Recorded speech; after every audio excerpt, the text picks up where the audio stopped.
हा सुटला आजचे ड्रायव्हर रेटरेकर आपण 46 मधली गाडी आणायला जायचे धनाजी तात्या शिंदे सैदापूरकरांची सुटला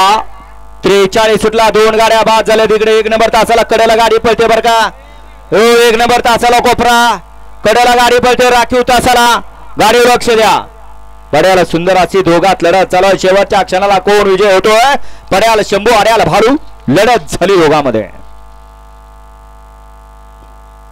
घ्या 44 गाडी क्रमांक 43 चा निकाल 43 चा निकाल आहे आज क्रमांक 5 वर धावलेली गाडी आदित्य रविदास चौधरी स्वर्गीय विलास काना राजमहेश तामणे बदलापूर बिनारवाडा साखरवाडी या गाडीचा 1 नंबरला विजय बिलगाडी मालकाचा त्यावरती बसलेल्या शंभू ड्रायव्हरचं हार्दिक अभिनंदन घ्या 44 लावून घ्या 1 वरती प्रांश प्रणाल सेठ लाले रोशन लाले अंजुरून खोपोली त्रिशा मिथून भोसले झरे 2 वरती तनिष लक्ष्मण सेठ पाटील खारघर नवी मुंबई 3 वरती आई तुळजा भवानी रेणुका माता